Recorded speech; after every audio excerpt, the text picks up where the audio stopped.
Okay, so I'm going to show you some of the things we look for when we are out viewing properties, appraising properties, deal stacking, whatever you want to call it in the industry.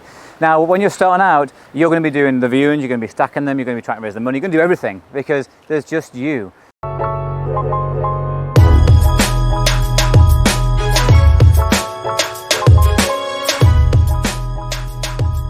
People keep asking me all the time, what do you look for? So I'm going to show you some of the things we've got stacked up. So rather than my team do it, I'm going to come and show you. And I'm going to guide you through how I look at some commercial buildings, but also residential, to give you an insight and a few ideas. Think, you know what, you can do this, because if I can do it, you can do it. It's a simple process, you just need the right education. So really excited to show you today. Really, I have no idea what's going to happen. I have no idea what I'm really going to be seeing.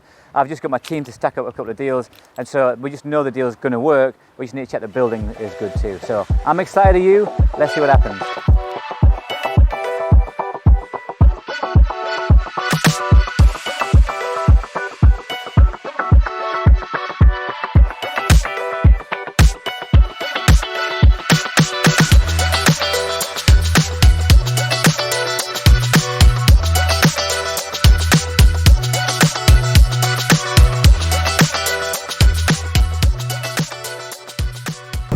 When you're buying property, you've got to really think about where are you buying. Now, if this is your first ever purchase, this is going to be the most potentially stressful. You're going to have the most anxiety because you're going to have so many questions because you've never done it before.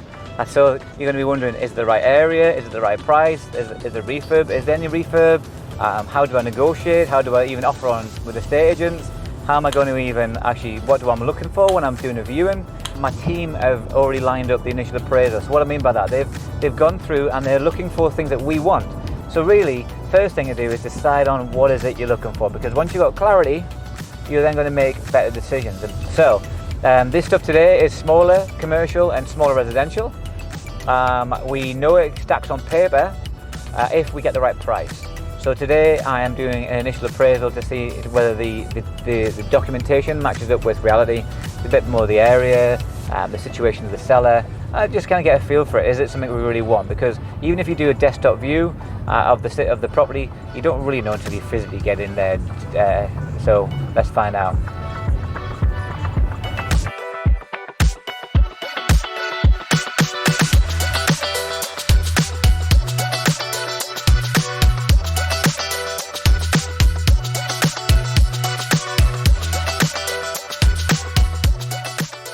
A few moments later.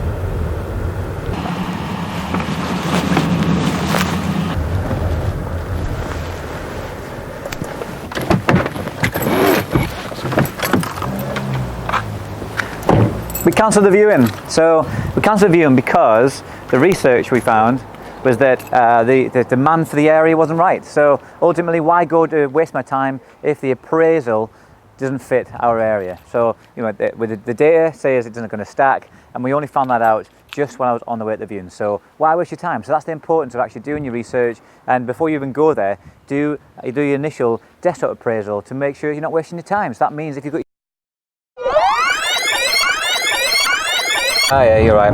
Okay, while I'm driving to this viewing, can you guys just pull together some data on the demand for the rental in that area? Yeah, like so that Yeah. So how we've been running the research. So just I've been very much in mind. Hasn't that? We've dropped prices again, and we still haven't had much at all. Are we refreshing it every day? I look on it now. Yeah, you don't even need to say that because it's definitely been done. Jerry's keeping an eye on it. I'm on it right now. It's got 28 days left, and in the past 7 days we haven't had anything. There's no point in viewing it then, is there? I'm wasting my time. I think I'm just going to come home then. If there's, I thought there'd be more interest. So should we keep out of the area then? Do you want to give you show you the comparable that I've been working from yesterday on the. Okay, what's the response like on our adverts?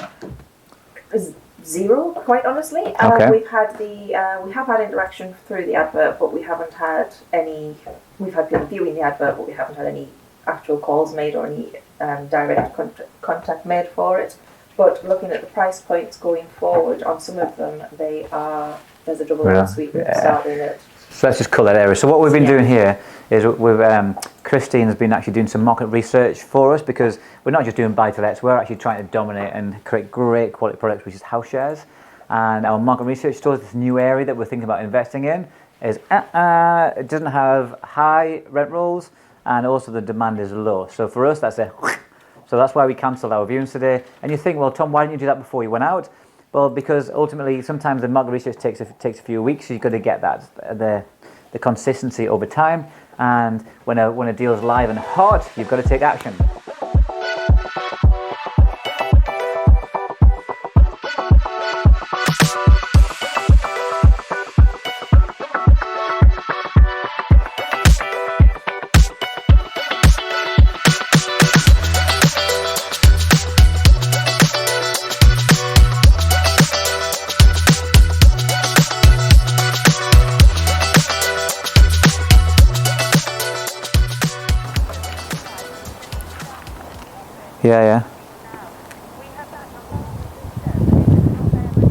Yeah. Okay, so that's the agent. Unfortunately, they ain't shown up. Apparently, they've been trying to get in touch, but we have a 24-hour call handling service in the office because I never want to miss any potential lead. Also, my mobile number. So, but they're here. You've got to take it what it is. So I've spent time traveling down here, and they've not shown up. So this is the reality of property investing. If you want to actually get on the pavement and to try and make it happen. However, just think, if I get this one deal, let's say I flip this on, I might make like 70,000, 100,000 pound profit. So are you prepared to put the effort in to get those kind of results?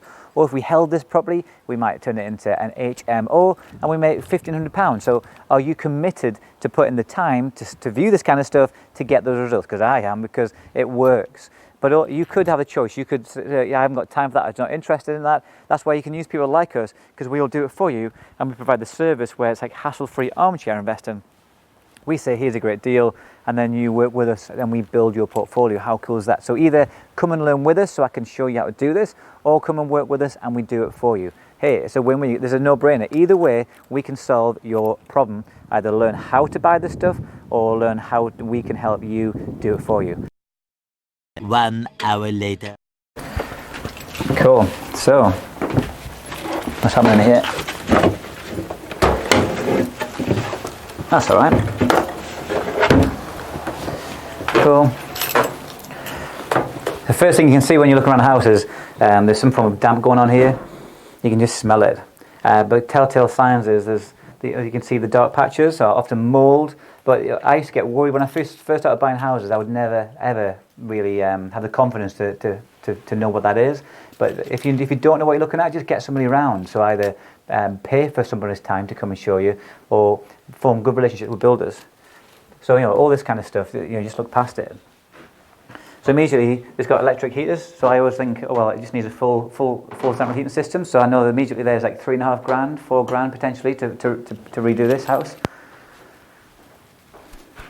You can smell it. Look at this. Look at the yellow. So you can see there was a smoker. The yellowing is, even though it's yellow paint, but you can see it's got tinge of actual tar. So actually, even just cleaning that off, you can't just paint over that with with paint, because it'll just peel straight off. So you've got to actually factor in pulling the tar off this ceiling. Wood chip walls. So if you're going to take this stuff off, you're going to find out you're going to have to re-skim all these. So there's another cost. It's got wooden floors, so you got to think, if it's got damp, then you're thinking, oh gosh, is there actually rotten floorboards? There's another factor. But when you look around, you're constantly just ticking off the cost to add value to this. So that's the key thing. When you're investing in property, you think, how do you add value and where can you make some money? I always like to think about who used to live here, and so a tree was planted, and that's just a nice little certificate. So it's someone's home once upon a time. But this is cool. Look at this, open plan living. So this is what people want these days. Not a tight little kitchen. So they've already done this. This was like an 80s kitchen. So back then they had the vision of, even in the noughties, what it might be like. But look up here. There's some tiles. This is potentially maybe asbestos. So these tiles can harbour asbestos in them. So once again, use an expert.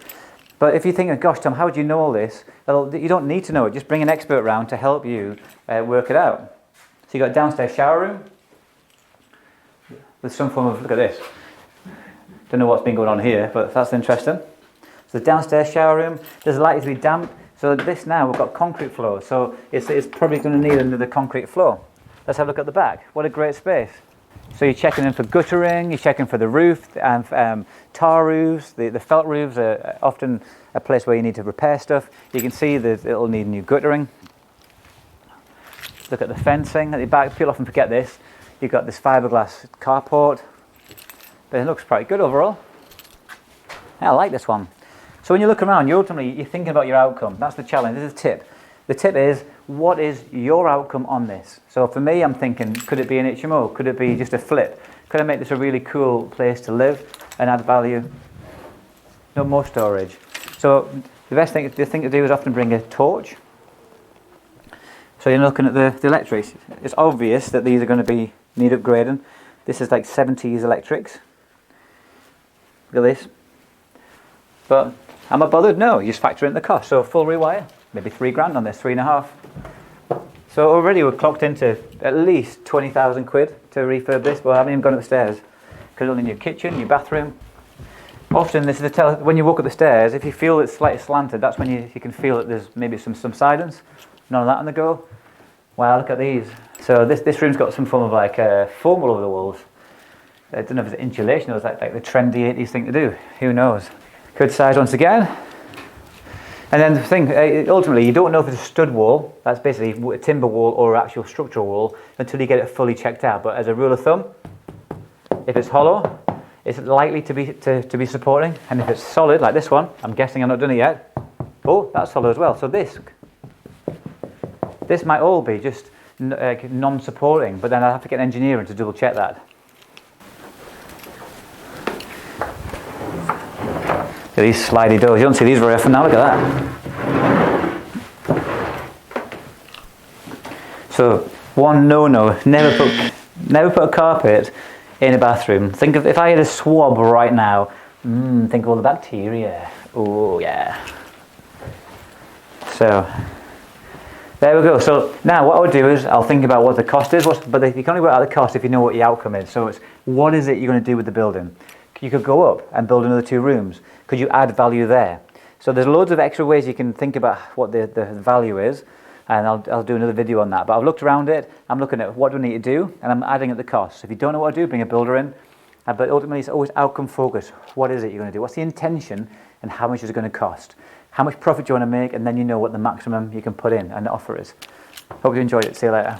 So there we go. There's a few hours of the life of what we get up to, and I wanted to show you just what we do when we're having to go view. I turned up, they didn't turn up, then it took me an hour to get the viewing. But it's worth it because this property has got potential. Now this is an auction property. Who knows if it's going to happen, because the gabble will determine who buys it. They're not going to do pre-auction offers. I've already tried that, so who knows? We'll see. There you go. Thanks for watching. If you like this stuff and you want to see more, there's more videos just right there. And every single week I post brand new content for you about how to become a property investor or developer. All I ask is subscribe so you can see this every week, and like and comment. But if you also want to see me on other channels, Instagram, Facebook, and LinkedIn is right below, so click on there too. I look forward to seeing you real soon face to face. Take care.